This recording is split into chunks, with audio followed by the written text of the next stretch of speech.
اگر ہم نفیس انداز سے لوگوں کے سامنے نکھارتے ہیں تو اسے ہم ادب سے تعبیر کرتے ہیں۔ مذہب کے اندر ادب کی چاشنی بہت ہی لذیذ ہے، شیریں ہے اور گہری ہے۔ اگر غور سے دیکھا جائے تو عربی زبان کے ادب کا جو سب سے بڑا ذخیرہ اور مخزن ہے وہ قرآن کریم ہے۔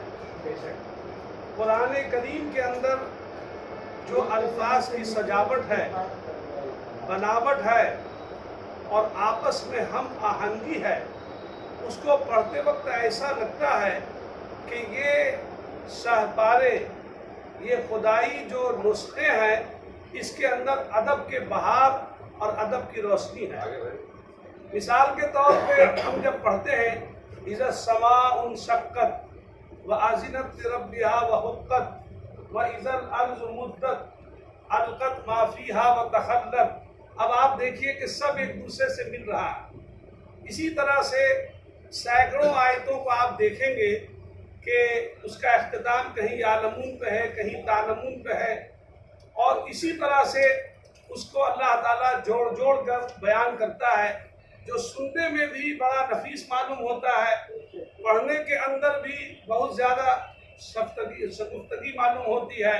اور جب اس کے معنی اور اس کی گہرائی میں ہم اترتے ہیں تب تو ایسا لگتا ہے کہ اس سے بہترین کوئی کلام نہیں ہے۔ تو اللہ تعالیٰ نے جو دین ہم سب کو دیا ہے، جس کے بارے میں قرآن کہتا ہے ان الدین عند اللہ الاسلام، اللہ کے یہاں صرف دین اسلام ہے۔ تو دین اسلام کو جب ہم سمجھیں گے تو اس کے لیے پہلا جو ہمارے سامنے پہلا جو خزانہ ہے، پہلا جو ہمارے سامنے اس کا سمجھیے کہ سب سے بڑا مخزن ہے وہ قرآن کریم ہے، اور وہ ادب سے صرف ہم آہنگی اور ادب سے صرف جو ہے جڑا ہوا نہیں ہے، بلکہ وہ ادب کا سرمایہ ہے، ادب کی روح ہے۔ اس کے بعد اب آئیے آپ کہ جب دین کو ہم پیش کرتے ہیں تو قرآن کی آیتوں کے ذریعہ پیش کرتے ہیں، جہاں معانی اور جہاں ادب کے بہت سارے ہم کو جو ہیں سمجھیے کہ تعلیم، تعلم اور اس سلسلے میں اس کے اندر گہرائی اور اس کے اندر فصاحت اور بلاغت اور اس کے اندر سمجھ لیجیے کہ تاریخ اور اسی طرح فلسفہ ساری چیزیں ملتی ہیں۔ لیکن جب اسی دین کو، جسے ہم اپنی زبان میں مذہب کہتے ہیں، اس کو جب ہم پیش کرتے ہیں تو قرآن کے بعد احادیث کے ذریعہ پیش کرتے ہیں، اور آپ یقین جانیے کہ احادیث کا جو ہمارے سامنے ایک ایک حدیث کا جو عربی متن ہے وہ بھی سراسر ادب کا خزانہ ہے۔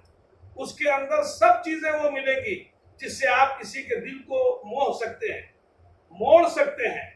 دل پر قبضہ جما سکتے ہیں اور دل کے اوپر حکومت کر سکتے ہیں۔ آپ دیکھتے ہوں گے کہ جب کوئی بڑا اچھا شاعر کچھ بیان کر اشعار کو پڑھتا ہے، اور بہت بہترین افسانہ نگار یا ناول نگار جب وہ اپنی باتوں کو اپنے پیرائے سے لوگوں کے سامنے پیش کرتا ہے تو وہ کبھی کبھی دل کے اوپر بڑا اثر کرتا ہے۔ کبھی چھوٹا سا افسانہ پڑھ کے آدمی زندگی کا رخ مڑ جاتا ہے، اور کبھی بڑے بڑے ناولوں کو پڑھ کے آدمی تاریخ کی گہرائی سے واقفیت حاصل کرتا ہے۔ آپ دیکھیے بہت ساری جو ہمارے یہاں تاریخی ناول ہیں وہ تو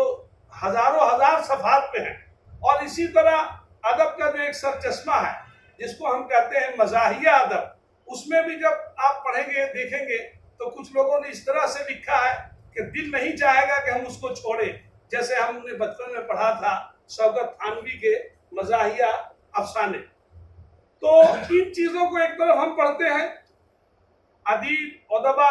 شاعر، شعراء اور افسانہ نگار اور ناول